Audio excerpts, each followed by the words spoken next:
3000 साल की लंबी समाधि से जब मेरी आंखें खुली तो मुझे लगा कि मेरे इस पावन किंग्युन तलवार संप्रदाय की आत्मा को ही किसी अजीब घिनौने साये ने डस लिया है।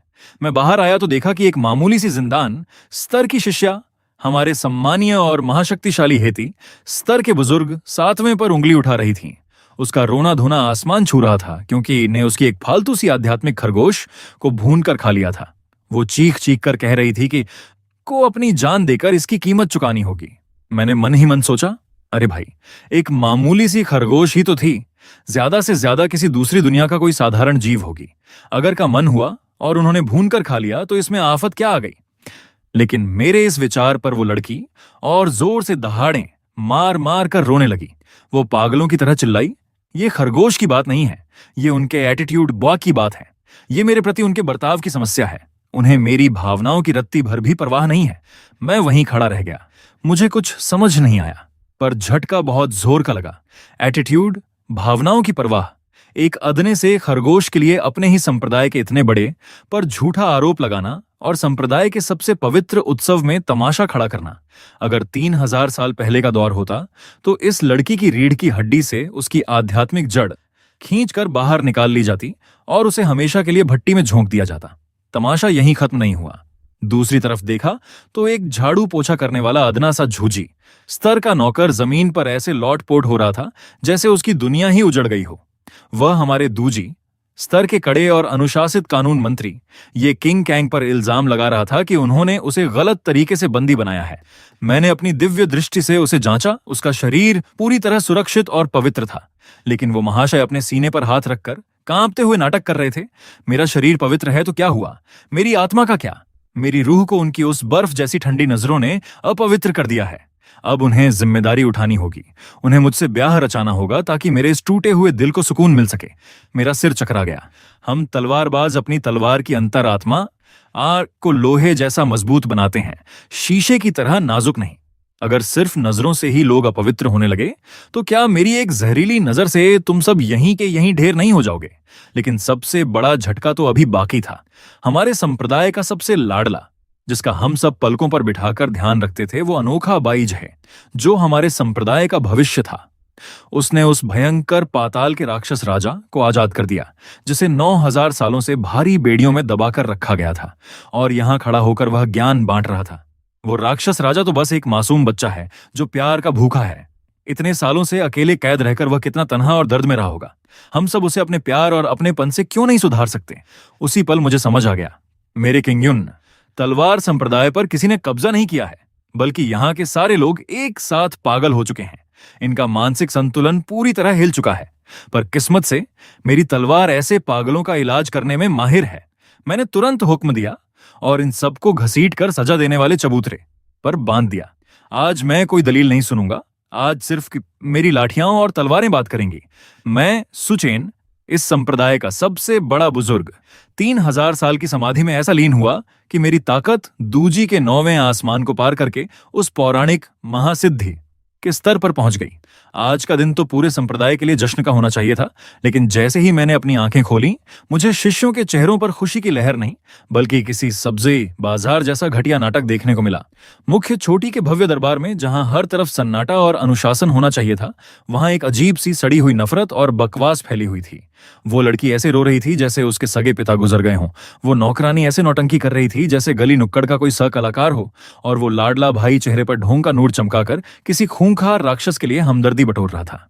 और मेरा वो निकम्मा पोता चेला, जो इस समय का मुख्य गुरु बना बैठा है, ली चांगफेंग, जो खुद हेती स्तर का एक तगड़ा योद्धा है, उसके माथे से पसीने की बूंदें ऐसे बह रही थीं जैसे कोई झरना गिर रहा हो। साफ दिख रहा था कि इन पागलों को संभालना उसके बस की बात नहीं थी।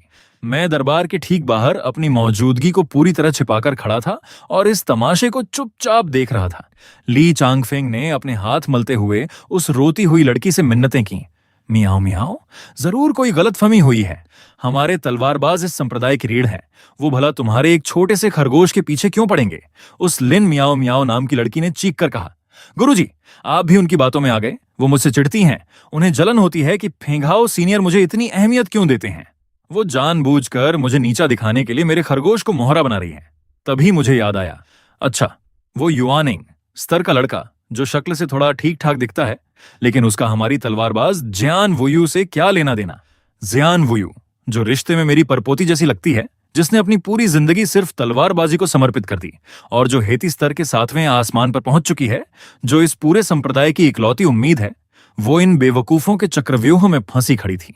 हमारे संप्रदाय का वो महान और दिग्गज, वो एक मामूली से युवा नहीं के लौंडे और जिंदान की छोकरी के चक्कर से जलेगा। अरे, उसको तो खुद ये याद नहीं होगा कि उसका जीवन साथी कैसा दिखता है। वो इन फालतू चीजों की परवाह करने जाएगा। मेरे दिमाग में तो एक बहुत बड़ा सवालिया निशान खड़ा हो गया।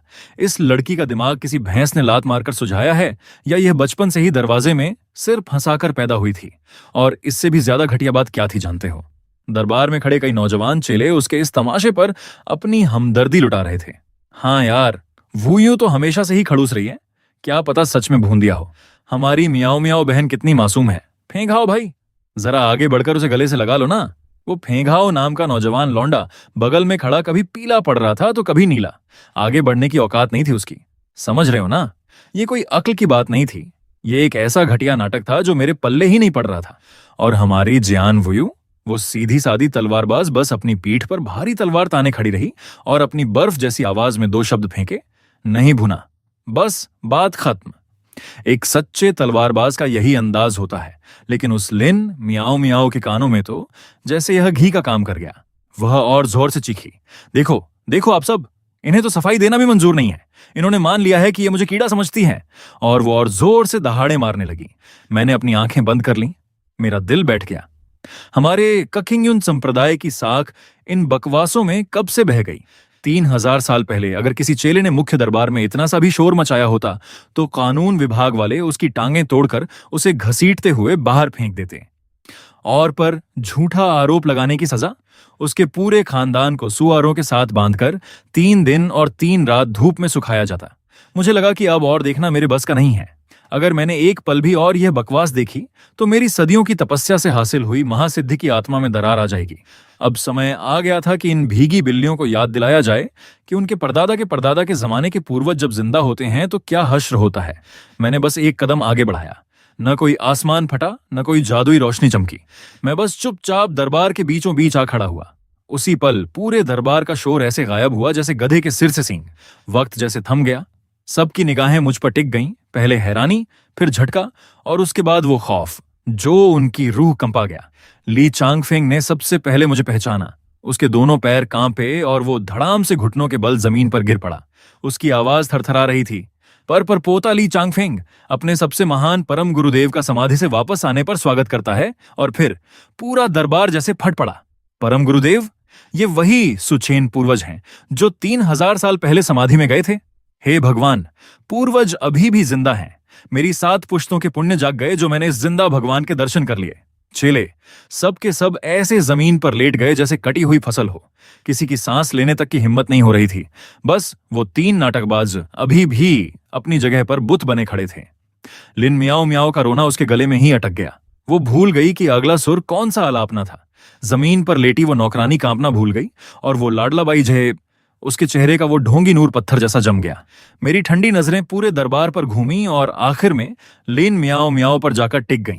मैंने बहुत शांत पर कड़क आवाज में कहा, इधर आ। लिन मियाओ मियाओ का पूरा शरीर थर थर कांपने लगा। वो घिसटती हुई मेरे सामने आई, घुटने टेके और सिर झुका लिया। मैंने पूछा, तेरी खरगोश को क्या हुआ है? उसे लगा जैसे उसे कोई सहारा मिल गया हो। उसकी आंखों से नए आंसू बहने लगे। गुरुदेव, वो यूं, उन्होंने मेरी जान से प्यारी जादुई खरगोश स्नोबॉल को जिंदा भूनकर खा लिया। अच्छा, जान से प्यारी। मैंने अपनी भौहें चढ़ाईं। क्या तूने उसके साथ अपनी रूह का कोई पवित्र सौदा किया था? नहीं, वैसा तो नहीं था। वो असल में खून का रिश्ता वो भी नहीं था। तो वो तेरी जान से प्यारी कैसे हो गई? मेरी आवाज और ठंडी हो गई। लिन मियाओ मियाओ का गला सूख गया। वो हकबकाते हुए बोली, पर स्नोबॉल 5 साल से मेरे साथ थी। मैंने उसे अपने जीवन का सबसे अहम हिस्सा मान लिया था। वो मेरी जान थी। मेरे दिल में उसके लिए रत्ती भर भी हमदर्दी नहीं जागी, बल्कि मुझे हंसी आने लगी। जान? एक जिंदान स्तर के योद्धा की जान एक बिना बोलने वाला खरगोश है। ये बात अगर बाहर की दुनिया के राक्षसों को पता चली तो वो हंसते हंसते अपनी जान दे देंगे। मैंने बगल में खड़ी अपनी परपोती की तरफ देखा। जियान वुयू। जी गुरुदेव। जियान वुयू ने झुककर प्रणाम किया। क्या तूने इसकी खरगोश भूनी थी? नहीं गुरुदेव, वूयू का जवाब हमेशा की तरह छोटा और साफ था। मैंने सिर हिलाया। मुझे उस पर पूरा भरोसा था। जो तलवार की राह पर चलते हैं उनका दिल लोहे जैसा सीधा होता है। वो झूठ बोलने जैसे घटिया काम नहीं करते। मैंने वापस लिन मियाओ मियाओ की तरफ देखा। उसने कहा कि उसने ऐसा नहीं किया। लिन मियाओ मियाओ हड़बड़ा गई और चीख कर बोली, वह झूठ बोल रही हैं।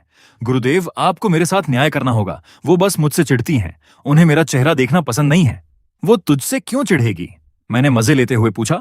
इसलिए कि तेरी ताकत उससे ज्यादा है या इसलिए कि तेरी उम्र उससे बड़ी है? लिन मियाओ मियाओ का मुंह बंद हो गया।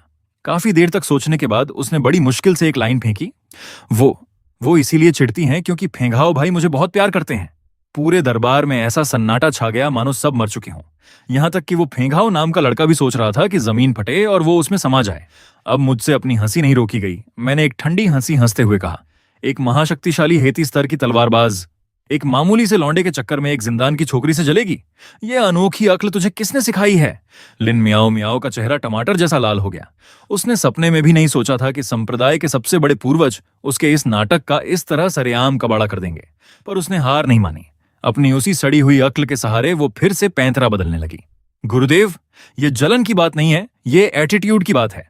ये उनका हम जैसे छोटे चेलों के प्रति बर्ताव है। वो खुद को भगवान समझती हैं और हमारी जान की कोई कीमत नहीं समझती। आज उन्होंने मेरी स्नोबॉल को भूना है, कल को वो। मैंने उसके इस लंबे चौड़े भाषण को बीच में ही काट दिया।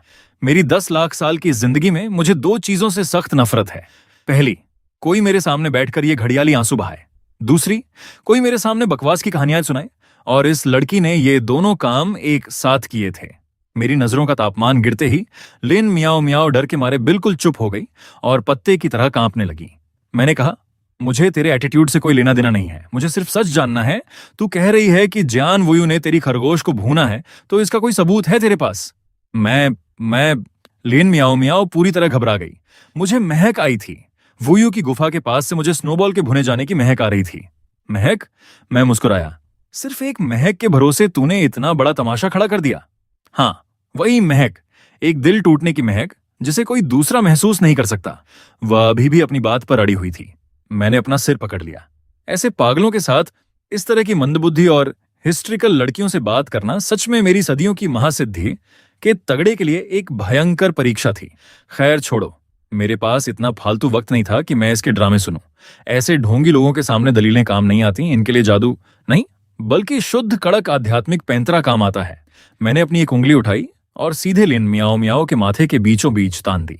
एक बेहद बारीक, न दिखने वाली सुनहरी रोशनी उसकी आत्मा में समा गई। यह भ्रम पैदा करने वाली विद्या थी। एक छोटा सा टोटका जिससे आत्मा को कोई नुकसान नहीं होता, लेकिन इंसान बिना चाहे भी सिर्फ और सिर्फ सच ही उगलता है। पलक झपकते ही लिन मियाओ मियाओ की आंखों का नूर गायब हो गया और वो सुन्न हो गई। मैंने अपनी आवाज में एक अजीब सा जादू घोलकर पूछा, अब बता, तूने वुयू पर यह झूठा इल्जाम क्यों लगाया? पूरे दरबार में सन्नाटा छा गया। सबकी सांसें अटक गईं। लिन मियाओ मियाओ ने बिना पलक झपकाए एक कठपुतली की तरह, तोते की तरह सब उगलना शुरू कर दिया। मैं सीनियर फेंघाओ से बेहद प्यार करती हूं, लेकिन वो 24 घंटे सिर्फ अपनी तपस्या में डूबे रहते हैं। मेरी तरफ आंख उठाकर भी नहीं देखते। फिर मैंने सुना कि वो वुयू जैसी सख्त और उसूलों वाली हस्तियों की बहुत इज्जत करते हैं, तो मैंने एक साजिश रची। मैंने सोचा कि अगर मैं के साथ कोई पंगा कर लूं और वो मुझे डांटें या प्रताड़ित करें, तो सीनियर फेंघाओ मुझे बेबस और रोता हुआ देखकर मेरे बचाव में आएंगे और मुझे गले से लगा लेंगे। मेरी खरगोश स्नोबॉल तो बस कहीं खो गई है। मुझे खुद नहीं पता वो कहाँ है। मुझे तो बस सीनियर फेंघाओ का ध्यान अपनी तरफ खींचने के लिए एक बहाना चाहिए था। वाह री दीवानी, क्या गजब की आशिकी है और क्या जबरदस्त ड्रामा। अगर माहौल इतना गंभीर नहीं होता तो मेरा मन कर रहा था कि इसके इस मास्टर स्ट्रोक के लिए तालियां बजा दूं। जैसे ही उसके मुंह से ये शब्द निकले, पूरे दरबार में हंगामा मच गया। कोई सोच भी नहीं सकता था कि सच इतना घटिया और बकवास होगा। वो युआनई का लौंडा फेंघाओ, उसका चेहरा शर्म के मारे बैंगन जैसा नीला काला हो गया था। उसका मन कर रहा था कि वो इसी पल जमीन में धंस जाए। और जियान वुयू का चेहरा तो तवे के पिछले हिस्से जैसा काला हो चुका था। जिसने अपनी पूरी जिंदगी सिर्फ तलवार की धार पर गुजार दी, उसे एक लौंडे को लुभाने के लिए मोहरा बनाया गया। उसके शरीर से गुस्से की तलवारबाजी वाली ऊर्जा अपने आप फूटने लगी थी। मैंने हाथ का इशारा किया और लिन मियाओ मियाओ पर से वो जादू हटा दिया। वो झटके से होश में आई और जब उसने आसपास के लोगों की आंखों में अपने लिए थू थू नफरत और गुस्सा देखा, तो उसे समझ आ गया कि उसका भंडाफोड़ हो चुका है। नहीं, ये मैं नहीं बोल रही थी, ये सब झूठ है। पूर्वज ने मेरे साथ चालाकी की है, वह चिल्लाई। पर मेरी एक ठंडी नजर ने उसके अगले सारे शब्द उसके हलक में ही सुखा दिए। मैंने कड़क आवाज में पूछा, क्या अब सब साफ है? मुख्य गुरु ली चांगफेंग ने शर्म से अपना सिर झुका लिया। सब साफ है गुरुदेव, यह मेरी ही नालायकी थी, मुझे सजा दीजिए। फिर उसने तुरंत पैंतरा बदला और लीन मियाओ मियाओ की तरफ देखकर दहाड़ा, इस दुष्ट लड़की की सारी आध्यात्मिक ताकत छीन ली जाए, इसके हाथ पैर तोड़ दिए जाएं और इसे हमेशा के लिए हमारे संप्रदाय से धक्के मारकर बाहर निकाल दिया जाए। वह बहुत कड़क होकर बोला, क्योंकि वह भी इन कुछ सालों की सड़ी हुई हवाओं से तंग आ चुका था। यह सुनते ही लिन मियाओ मियाओ के होश उड़ गए। वह पागलों की तरह अपना सिर जमीन पर पटकने लगी, यहां तक कि उसके माथे से खून बहने लगा। वह फिर से अपनी भावनाओं का रोना रोने लगी। मैंने एक ठंडी मुस्कान के साथ कहा, किसी से प्यार करना गुनाह नहीं है, लेकिन तेरा प्यार बहुत सस्ता है, इतना सस्ता कि तुझे उसके लिए दूसरों की इज्जत और संप्रदाय के नियमों की बलि चढ़ानी पड़ी। मैंने उसकी तरफ देखना बंद किया और कानून मंत्री से कहा, ले जाओ इसे और सजा तामील करो। 2 चेले आगे आए और लेन मियाओ मियाओ को किसी मरे हुए कुत्ते की तरह घसीटते हुए बाहर ले गए। उसकी चीखें धीरे धीरे दूर हो गईं और दरबार में फिर से मौत का सन्नाटा पसर गया। सारे चेले आंखें झुकाए खड़े थे। उन्हें आज एहसास हुआ कि सालों बाद संप्रदाय का वो पुराना लोहे जैसा सख्त और बेरहम कानून वापस आ चुका है। यहां कोई हमदर्दी नहीं मिलेगी, कोई माफी नहीं होगी, यहां सिर्फ और सिर्फ न्याय होगा। मुझे यह माहौल पसंद आया। एक तगड़े संप्रदाय को फालतू के ड्रामों और आशिकी के चक्करों की जरूरत नहीं होती। उसे सिर्फ 2 चीजें चाहिए, नियम और उन नियमों को लागू करने वाला एक मजबूत मुक्का। मैंने कहा, चलो अब दूसरे ड्रामेबाज की बारी। मेरी नजर उस जूझी स्तर की नौकरानी पर पड़ी जो अभी भी जमीन पर लेटकर मरने का नाटक कर रही थी। तुम मेरे पास मत आओ। वह लड़की जिसका नाम श्यो कुई था थर थर कांपने लगी। वह घिसटती हुई मेरे कदमों में आ गिरी। उसका चेहरा सफेद पड़ चुका था। पूर्वज, रहम कीजिए, जान बख्श दीजिए। मैंने कहा, सिर उठा और मेरी तरफ देख। उसने कांपते हुए अपना सिर उठाया। शक्ल सूरत से थोड़ी ठीक ठाक थी, लेकिन उसकी आंखों में सिर्फ और सिर्फ चालाकी और साजिश भरी थी। मैंने पूछा, तेरा नाम क्या है? दासी।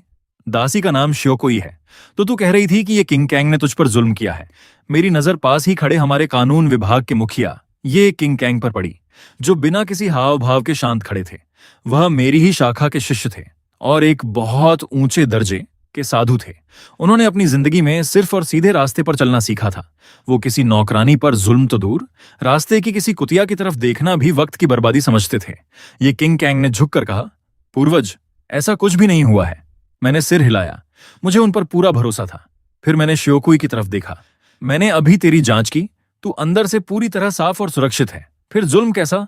श्योकुई जैसे इस सवाल के लिए पहले से तैयार थी। उसने एक गहरी सांस ली और अपनी नौटंकी की अगली किश्त शुरू की।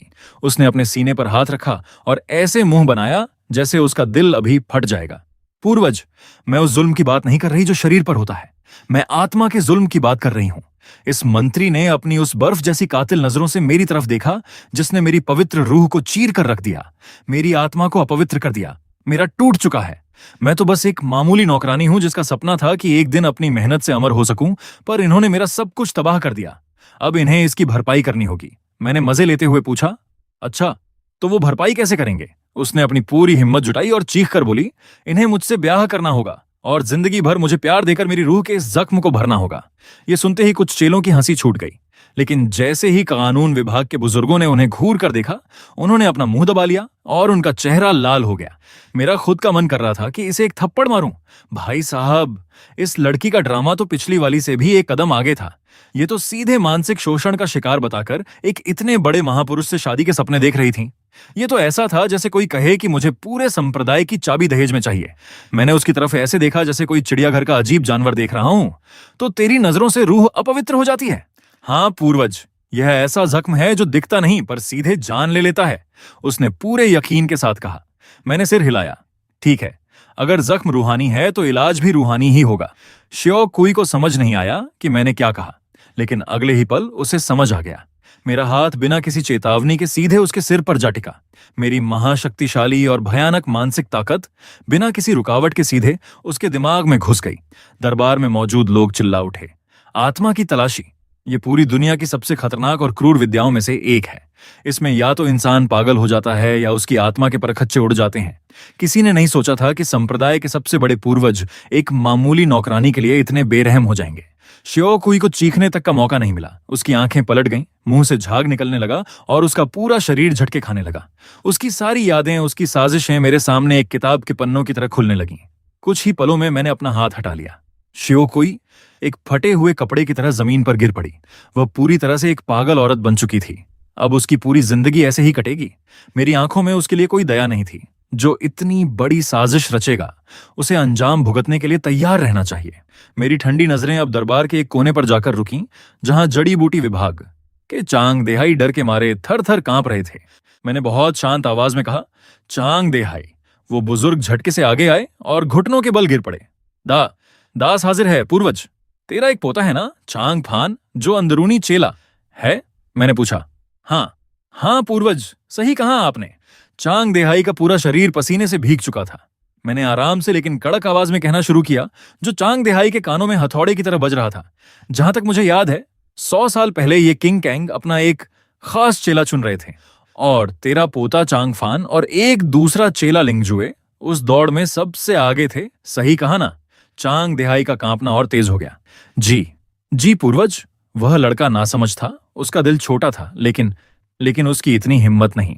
मैंने उसकी बात को अनसुना किया और अपनी बात जारी रखी। तो तुम दादा पोते ने मिलकर यह घटिया सा जाल बुना था? इस छोटू झाड़ू पोछा करने वाले को मोहरा बनाकर मेरे गुरुदेव को फंसाने चले थे? तुम्हारा प्लान तो बड़ा सिंपल था। एक बार गुरुदेव का नाम उछला तो उनकी इज्जत तार तार होगी, और उसका सीधा असर उनके इकलौते खास चेले यानी मुझ पर पड़ेगा। फिर तुम लोग पीठ पीछे अफवाहों का बाजार गर्म करते और बहती गंगा में हाथ धोकर मुझे मेरी गद्दी से नीचे गिरा देते। वाह, क्या गजब की चाल थी, क्या घटिया सोच थी तुम्हारी। मैं जैसे जैसे तुम्हारी इस साजिश की एक एक परत खोल रहा था, बुढ़े का चेहरा सफेद पड़ता जा रहा था। जब मैंने अपनी बात खत्म की तो वो पूरी तरह ढेर हो चुका था और जमीन पर रेंगने लगा था। अब तुम सोच रहे होगे कि मुझे यह सब पता कैसे चला। अरे, उस बेचारे मोहरे की लाश से ही सारे सबूत मिल गए। अपनी औकात से बड़ा ख्वाब देखने वाले उस नौकर को पोते ने वादा किया था कि काम होते ही उसे अपना भाई बना लेगा, और पीछे से यह बुढ़ा उसे शह दे रहा था। लेकिन बेचारे किस्मत के मारे, इन्हें अंदाजा भी नहीं था कि मैं अपनी तपस्या छोड़कर ठीक इसी वक्त बाहर आ जाऊंगा, और इन्हें तो सपने में भी नहीं लगा होगा कि मेरे निपटने का तरीका इतना सीधा, सच्चा और खूंखार होगा। क्यों, मैंने कुछ गलत कहा क्या? उसके होंठ कांप रहे थे, मुंह से एक लफ्ज नहीं फूट रहा था। जब गुनाह सामने खड़ा हो तो जुबान वैसे ही लकवा मार जाती है। मैंने बर्फ जैसी ठंडी आवाज में हुक्म दिया, सुनो सब, इस बुढ़े और इसके पोते को अभी के अभी बेड़ियों में जकड़ लो। हमारे नियमों के मुताबिक अपनों के खिलाफ साजिश रचना और बड़े बुजुर्गों पर कीचड़ उछालना सीधे सीधे गद्दारी है। इनकी सारी शक्तियां छीन लो, इन्हें काल कोठरी में डालो और तब तक तड़पाओ जब तक इनकी रूह दम न तोड़ दे। और हाँ, इनके खानदान को भी मत छोड़ना। अगली 3 पीढ़ियों तक इनके पूरे कुनबे को धक्के मारकर बाहर निकालो। इस जगह दोबारा इनकी शक्ल न दिखे। रही बात इस दिमाग से पैदा लड़के की, जिसे बड़ा आदमी बनने का चस्का था, तो चलो इसकी ये ख्वाहिश भी पूरी कर देते हैं। इसे पीछे के पहाड़ों की उस खूंखार सांपों की खाई में फेंक दो। जाओ, वहीं जाकर उन सांपों से यारी निभाओ। मेरी इस बेखौफ और सख्त कार्रवाई को देखकर वहां खड़े हर शख्स के सीने में डर बैठ गया। यह सिर्फ गंदगी साफ करना नहीं था, यह तो जड़ से उखाड़कर फेंकना था।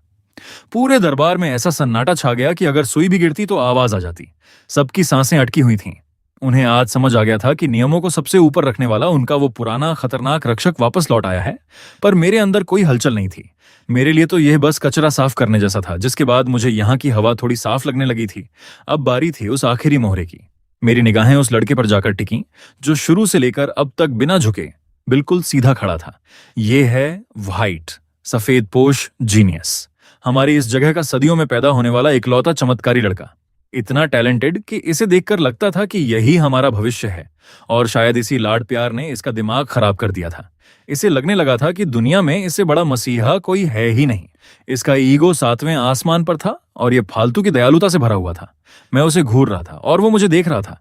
उसकी आंखों में डर का नामो निशान नहीं था, बल्कि एक अजीब सी उलझन और तरस था, जैसे वो मुझे कोई पुरानी सोच वाला ना समझ बुढ़ा समझ रहा हो, जिसे महान प्रेम की समझ ही ना हो। मैंने आवाज दी, फाइट। जी, मैं हाजिर हूं, उसने हल्का सा झुककर जवाब दिया, पर उसकी रीढ़ की हड्डी अभी भी अकड़ी हुई थी। तुझे पता है तेरा गुनाह क्या है? उसने बड़े आराम से सिर हिलाया, चेहरा बिल्कुल शांत। मुझे नहीं पता, मैंने तो सिर्फ वही किया जो मेरे हिसाब से सही था। सही था? मेरी आवाज में अब असली गुस्सा फूट पड़ा। तेरा सही ये है कि तूने उस काल कोठरी से उस खूंखार राक्षस को आजाद कर दिया जो पिछले 90,000 सालों से कैद था। उस शैतान ने हमारे अपनों के 3 बड़े शहर तबाह कर दिए थे, करोड़ों मासूमों को जिंदा निकल गया था। उसके हाथ बेगुनाहों के खून से सने हैं और तूने उसे छोड़ दिया। तू पूरी इंसानी बिरादरी का दुश्मन बन गया है और इसे तू अपना सही कहता है। मेरी दहाड़ से दीवारें हिल गईं। पहले के वो 2 तो सिर्फ घर के चूहे थे जो अंदर ही अंदर कुतर रहे थे, पर यह लड़का, इसकी इस बेवकूफी भरी हरकत ने पूरे संसार को तबाही की कगार पर लाकर खड़ा कर दिया था। लेकिन मेरी इतनी फटकार सुनने के बाद भी उस लड़के ने अपनी गलती नहीं मानी। उल्टा उसने अपना सीना और तान लिया। उसके चेहरे पर एक अजीब सा पागलों जैसा संतों वाला नूर चमक रहा था। वह अपनी महान नौटंकी शुरू करते हुए बोला, ओल्ड मैन, आपने सिर्फ उसका गुनाह देखा पर उसके पीछे का दर्द नहीं देखा। अब सुनो भाई लोगों, उसका भाषण शुरू हुआ। मैंने पुरानी किताबें छानी हैं। यह शैतान पैदाशी विलेन नहीं था। पुराने जमाने में यह हमारी बिरादरी का सबसे चमकता हुआ सितारा था, पर इसे एक राक्षसी से प्यार हो गया और बस। इस पूरी दुनिया ने और खुद को शरीफ कहने वाले इन ढोंगी कबीलों ने मिलकर उसे बदनाम किया, उस पर जुल्म ढाए और मजबूरन उसे इस रास्ते पर धकेल दिया। वह दिल का बुरा नहीं है, बस दुनिया के दिए जख्मों से तड़प रहा है। 90,000 साल तक उस काल कोठरी में अकेले तड़पना, सोचिए कितनी तन्हाई होगी, कितना अकेलापन होगा। मैंने 3 दिन और 3 रात उससे दिल की बातें की हैं। मैं उसकी रूह के दर्द को महसूस कर सकता हूं। वो तो बस प्यार का भूखा एक छोटा सा बच्चा है। अगर हम उसे ढेर सारा प्यार और थोड़ा अपनापन दें तो मेरी गारंटी है कि उसका हृदय परिवर्तन हो जाएगा। हम हर बात पर लाठी डंडा क्यों उठाते हैं? हम उसे अपने प्यार से क्यों नहीं सुधार सकते? उसने ये बात इतने फिल्मी अंदाज में छाती पीट कर कही कि वहां खड़ी कुछ जरूरत से ज्यादा भावुक लड़कियों की आंखों में आंसू आ गए। वो फुसफुसाने लगीं, हाय शैतान अंकल कितने बेचारे हैं, कितना रोना आता है इनकी कहानी सुनकर। मेरा तो यह बकवास सुनकर ऐसा जी किया कि एक खींच कर थप्पड़ मारूं और इसे जमीन में 5 फीट अंदर गाड़ दूं। अबे ओए ढोंगी महात्मा, लाखों साल पुराना वो खूंखार बुढ़ा राक्षस तुझे प्यार का भूखा बच्चा लग रहा है। वो प्यार का भूखा नहीं, इंसानों के ताजा खून और बोटी बोटी का भूखा है। और तू उसे सुधारेगा? किस चीज से सुधारेगा? अपनी इस चमत्कारी खोपड़ी को उसके सामने परोस कर। मैंने अपनी पूरी जिंदगी में ढेरों बेवकूफ देखे हैं, पर ऐसा इंटरनेशनल लेवल का ढोंग और खुद पर इतना अंधा भरोसा करने वाला गधा आज तक नहीं देखा था। जब उसका लेक्चर खत्म हुआ तो मैंने बिना किसी एक्सप्रेशन के पूछा, बोल लिया? खत्म हो गया तेरा? उसने बड़े गर्व से सिर हिलाया। जी, बोल लिया। उम्मीद है आप मेरी इस नेक दिली को समझेंगे। तेरी नेक दिली? हाँ, समझ गया। मैंने सिर हिलाते हुए कहा, तो तुझे पूरा भरोसा है कि तू अपनी जादू की झप्पी से उसे सुधार देगा? जी हाँ, मुझे पूरा यकीन है। उसकी आंखों में वो खोखला आदर्श साफ तैर रहा था। और तू इसके लिए खुद को दांव पर लगाने को तैयार है? जी बिल्कुल, भले ही मेरी जान चली जाए। उसने छाती ठोक कर कहा। बहुत बढ़िया। मेरे चेहरे पर एक जानलेवा मुस्कान आ गई। तो फिर जा, आज तेरी ये हसरत भी पूरी कर देता हूं। वह एकदम हक्का बक्का रह गया। उसे लगा नहीं था कि मैं इतना खुले विचारों वाला निकलूंगा। उसके चेहरे पर एक चमक आ गई। आपका बहुत बहुत शुक्रिया। मैं आपकी उम्मीदों पर खरा उतरूंगा और उस शैतान को सीधे रास्ते पर लाकर हमारे कबीले की सबसे बड़ी आफत टाल दूंगा। मैंने मन ही मन कहा, ज्यादा खुश मत हो बेटे, ये तेरी वो सजा है जो तूने खुद मांगी है। तभी मैंने हवा में अपना हाथ उठाया और एक जोरदार झपट्टा मारा। धमाका! पूरा का पूरा क्लाउड पहाड़ थरथरा उठा। आसमान में काले बादल छा गए और बीचों बीच एक बहुत बड़ा बवंडर बन गया। मेरी ताकत से बनी एक विशाल जादुई शक्ति ने आसमान को चीरते हुए उस बवंडर के पार एक अनजान दुनिया में हाथ डाला। तभी उस बवंडर के अंदर से एक ऐसी भयानक दहाड़ गूंजी जिसमें नफरत और घमंड कूट कूट कर भरा था।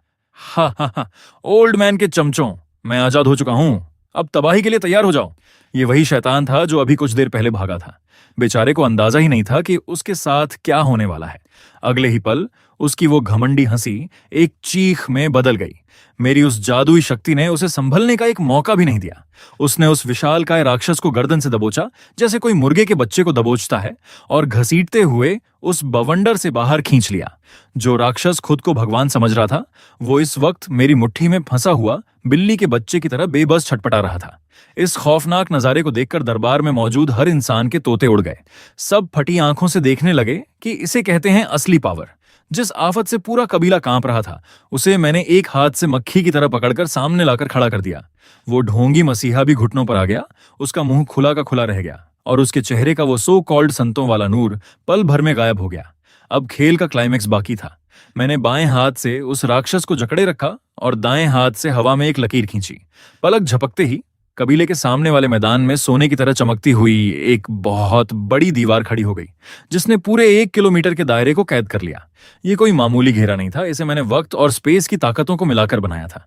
अब वहां एक नहीं बल्कि 10 राक्षस भी आ जाते तो इस घेरे को खरोंच तक नहीं। चलो अंदर जाओ। मैंने लापरवाही से हाथ हिलाया और उस खूंखार पाताल के शैतान यू मिंग मोजू का विशाल शरीर किसी फटे हुए बोरे की तरह हवा में लहराता हुआ सीधे अंदर जा गिरा। वो जमीन पर गिरते ही पागलों की तरह दुश्मनों पर हमला करने लगा, लेकिन धीरे धीरे गायब होने लगा। ये सब निपटाने के बाद मेरी नजर सामने खड़े उस काठ के उल्लू पर पड़ी। अब तुम्हारी बारी है। बाईजे के चेहरे का रंग आखिरकार उड़ गया।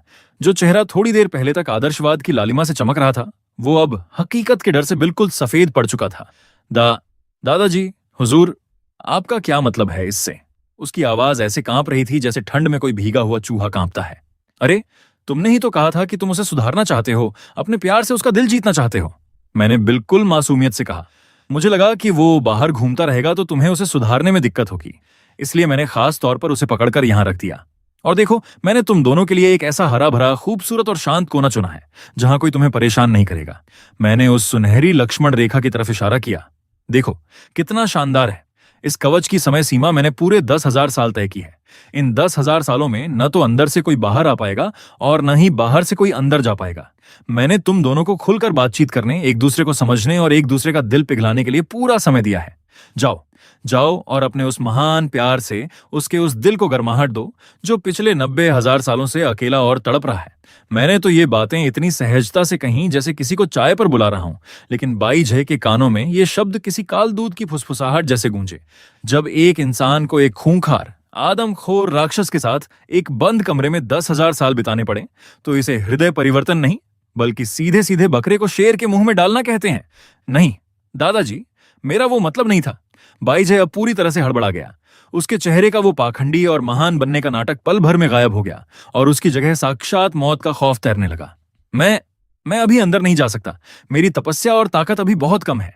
मुझे अभी और समय चाहिए। जब मैं अपनी साधना के चरम पर पहुंच जाऊंगा तब मैं पक्का। कोई जरूरत नहीं है इंतजार करने की। मैंने उसकी नौटंकी को बीच में ही काट दिया। दिल बदलना और सुधारना तो आत्मा की शक्ति का काम है, ताकत का नहीं। क्यों, तुमने खुद यही ज्ञान नहीं बघाड़ा था? मुझे तुम पर पूरा भरोसा है। तुम्हारा वो महान और पवित्र दिल पक्का कमाल कर दिखाएगा। मेरी बात खत्म होते ही मैंने बिना कोई मौका दिए उसे अंदर फेंक दिया। बाईजे किसी हलाल होती हुई मुर्गी की तरह चीखने चिल्लाने लगा। उसकी आंखों के सामने वो रक्षा कवच था और उससे चंद कदमों की दूरी पर खड़ा था वो खूंखार राक्षस, जिसकी आंखें खून की प्यास और वहशीपन से चमक रही थीं। हे, क्या ताजा और रसीला शिकार भेजा है। इस त्यान लिंग वाले शरीर का मांस चखने में बड़ा मजा आएगा। मुझे तो ऐसे ही लोग सबसे ज्यादा पसंद हैं। राक्षस के मुंह से रोंगटे खड़े कर देने वाली हंसी निकली। बाईजे की दर्दनाक चीखों के बीच उसे ठीक निशाने पर उस कवच के अंदर फेंक दिया गया। सुनहरे कवच की रोशनी एक बार चमकी और वो हमेशा के लिए बंद हो गया। अंदर की दुनिया बाहर से बिल्कुल कट गई। और हाँ, मैंने एक बड़ी दयालुता दिखाई थी। मैंने उस कवच को वन वे मिरर बना दिया था, यानी बाहर खड़े लोग अंदर का सारा तमाशा लाइव देख सकते थे, लेकिन अंदर वालों को बाहर का कुछ नहीं दिखने वाला था। यह इसलिए किया गया था ताकि हमारे संप्रदाय के बाकी चेले चपाटे भी बैठकर लाइव सीख सकें कि महान बनने का अंजाम क्या होता है।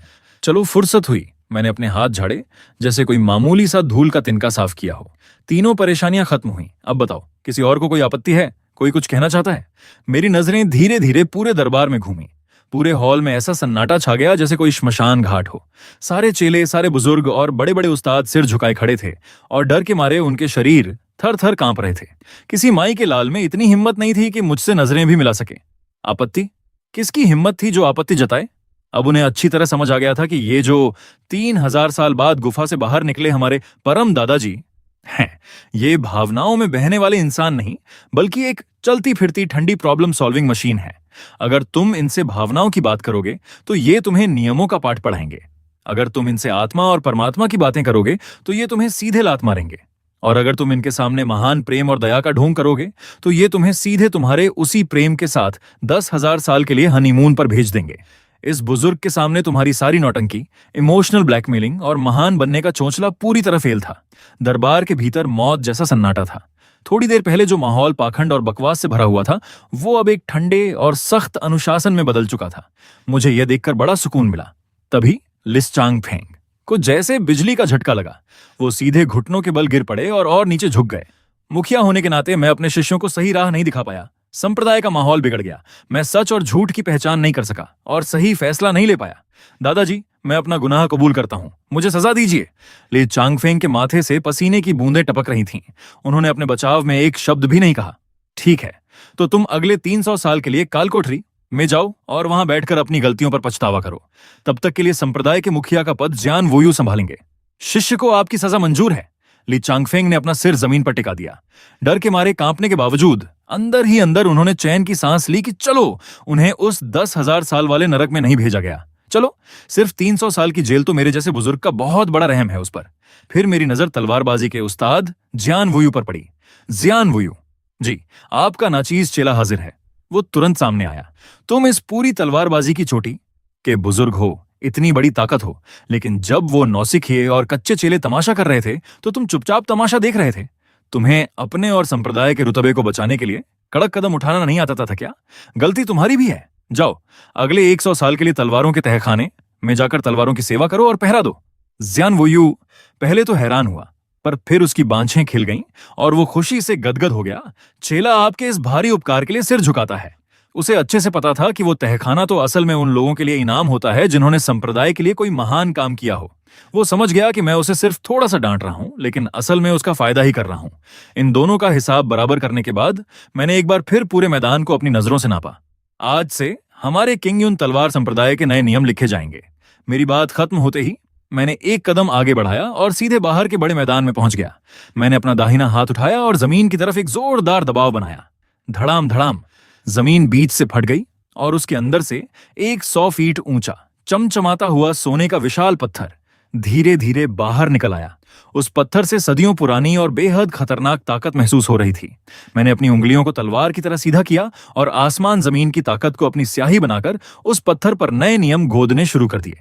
मेरी उंगलियां हवा में ऐसे चलीं जैसे कोई अजगर नाच रहा हो। हर एक शब्द में दुनिया के सबसे कड़े और सीधे नियम छिपे थे। सोने के रंग के वो अक्षर पत्थर में इतनी गहराई से छप गए कि उनसे एक कभी ना खत्म होने वाली रोशनी निकलने लगी। कुछ ही पलों में बेहद सीधे, थोड़े बेरहम लेकिन सीधे आत्मा को हिला देने वाले नए नियम सबके सामने थे। किंगयुन तलवार संप्रदाय के नए कड़े नियम। पहला नियम, यहां बिना बात का गुस्सा और बकवास करना सख्त मना है। अगर कहीं कोई विवाद हो तो सीधे अपनी ताकत दिखाओ। जिसकी ताकत ज्यादा है उसकी बात कानून है और जिसकी ताकत कम है वो अपना मुंह बिल्कुल बंद रखे। दूसरा नियम, यहां इमोशनल ब्लैकमेलिंग का ड्रामा बिल्कुल नहीं चलेगा। अध्यात्म का रास्ता भावनाओं से नहीं चलता, इसलिए प्यार मोहब्बत की बातें कम करो। अगर आगे से कोई भी प्यार के नाम पर कोई घटिया हरकत करता पकड़ा गया तो उसे सीधे वानशॉ के जंगलों में फेंक दिया जाएगा, ताकि वो वहां जंगली जानवरों को अपना प्यार बांट सके और उनके साथ रोमांस करे। तीसरा नियम, यहां महान दानी और संत बनने की बीमारी बर्दाश्त नहीं की जाएगी। दुनिया में हर जीव का एक दुश्मन होता है। अगर आगे से कोई भी खुद को कुर्बान करके किसी राक्षस या शैतान की मदद करता पाया गया तो उसे उसी वक्त बोरिया बिस्तर समेटकर सीधे राक्षसों की दुनिया में पार्सल कर दिया जाएगा, ताकि वो वहीं जाकर अपनी महानता का झंडा गाड़े। चौथा नियम, ऊपर दिए गए तीनों नियमों का आखिरी फैसला और व्याख्या करने का पूरा हक सिर्फ और सिर्फ मेरा, तात्कालिक बुजुर्ग का होगा। लिखना खत्म करके मैं आराम से खड़ा हो गया। पूरे मैदान में मौजूद चेले उस पत्थर को ऐसे फटी आंखों से देख रहे थे मानो उनके होश उड़ गए हों। उसका एक एक शब्द उनकी खोपड़ी में किसी तीखी तलवार की तरह चुभ रहा था। ये नियम बिल्कुल सीधे थे, बेरहम थे और कोई दलील नहीं सुनते थे, लेकिन फिर भी उन्हें अंदर ही अंदर एक अजीब सा सुकून मिल रहा था। आखिरकार ये साधुओं की दुनिया है, यहां तो सिर्फ ताकतवर की ही चलती है। हम लोग कब से इतने कमजोर और फालतू की भावनाओं में उलझने वाले बन गए थे। कई चेलों की आंखों में चमक आ गई। उनके दिमाग में जो तरह तरह के फालतू विचारों का कचरा भरा था वो इन दमदार लाइनों ने एक झटके में साफ कर दिया। उनका मन अब पूरी तरह हल्का और साफ हो चुका था। मैंने सोचा कि सोच को बिल्कुल जड़ से सुधारना पड़ेगा। पत्थर गाड़ना तो सिर्फ पहला कदम था, असली काम तो इस संप्रदाय के अंदर फैले हुए इस रायते को पूरी तरह साफ करना था। मैंने अपनी दिमागी ताकत पूरे संप्रदाय पर फैला दी और देखते ही देखते मुझे कुछ और मजेदार और सिरदर्दी वाले नजारे दिखे। लाइब्रेरी का हाल। वहां बाहर के कुछ चेले अपनी पढ़ाई लिखाई और मंत्रों को छोड़कर एक कोने में झुंड बनाकर एक किताब पढ़ रहे थे जिसका नाम था खूंखार तलवारबाज के प्यार में पागल मैं। उसे पढ़ पढ़कर सबके चेहरे लाल हो रहे थे और वो अपनी सुध बुध खोए बैठे थे। मैंने अपनी सोच से एक इशारा किया और धड़ाका, आसमान से सीधे एक बैंगनी रंग की बिजली गिरी और उस बकवास किताब को सीधे जलाकर राख कर दिया। सारे चेले डर के मारे ऐसे भागे जैसे भूत देख लिया हो, और सीधे अपनी पढ़ाई करने बैठ गए। दवाइयां बनाने का कमरा, वहां कुछ लड़कियां दवाइयां बनाने की जगह भट्टी के चारों तरफ बैठकर रोना धोना मचा रही थीं। उफ, मेरी प्यारी दवाई नंबर 3, तुम भट्टी में ही क्यों फट गईं? तुम कितनी बेरहमी से मर गईं? मुझसे ही तुम्हारी आत्मा को संभालने में गलती हो गई, मुझे माफ कर देना। मुझसे तो ये नौटंकी देखी भी नहीं जा रही थी। मैंने अपनी ताकत से उन लड़कियों को उनकी भट्टी समेत उठाया और सीधे संप्रदाय के शौचालयों में फेंक दिया, ताकि वो वहां बैठकर आराम से रोती रहें। पालतू जानवरों का बाड़ा। वहां चेले जानवरों को खाना खिलाने की जगह एक छोटी सी दिखने में प्यारी खजाना ढूंढने वाली चूहिया को गोद में लेकर चूम रहे थे। ओह माय गॉड, ये कितनी प्यारी है, मुझे एक बार और चूज करने दो। और वहीं पास में जो दिखने में बदसूरत लेकिन असली काम के ताकतवर लोहे वाले गेंडे थे, वो भूख के मारे जमीन की घास चर रहे थे। मैंने हाथ घुमाया और उस चूहिया को सीधे उन गेंडों के चारे वाले डिब्बे में फेंक दिया, और उन चेलों को सजा के तौर पर पूरे 1 साल तक उन गेंडों का गोबर साफ करने के काम पर लगा दिया, ताकि उन्हें समझ आए कि असली प्यार और खूबसूरती मेहनत में होती है। बस फिर क्या था, कुछ ही देर में पूरे किंगयुन तलवार संप्रदाय में हड़कंप मच गया। जितने भी कामचोर, फालतू और नौटंकीबाज चेले थे, उन सबको मुझसे यानी अपने परम दादाजी से एक बड़ा ही प्यारा और कड़क सबक मिला। असर भी ऐसा हुआ कि सिर्फ 1 दिन के अंदर पूरे संप्रदाय का माहौल बिल्कुल साफ हो गया। चेलों में पढ़ाई और साधना का ऐसा भूत सवार हुआ जो पहले कभी नहीं देखा गया था। अब वो जब चलते थे तो हवा की रफ्तार से चलते थे, और उनकी आंखों में एक खूंखार तलवारबाज जैसी चमक थी। जेल में बंद ली चांगफेंग ने जब बाहर का ये नजारा देखा तो उसकी आंखों से खुशी के आंसू बहने लगे। हाँ, ये है मेरा किंगयुन तलवार संप्रदाय। एक तलवार चलाने वाले को ऐसा ही होना चाहिए। ये सब रायता समेटने के बाद मैं अपनी खुद की पर वापस आ गया। यहाँ चारों तरफ बादल घिरे थे, बिल्कुल शांति और सुकून था। 3000 साल बाद भी यहाँ कुछ नहीं बदला था। मैंने अपने लिए एक बढ़िया सी ज्ञान वाली चाय बनाई, पहाड़ के किनारे बैठा और नीचे अपने बिल्कुल नए और सुधरे हुए संप्रदाय को देखने लगा।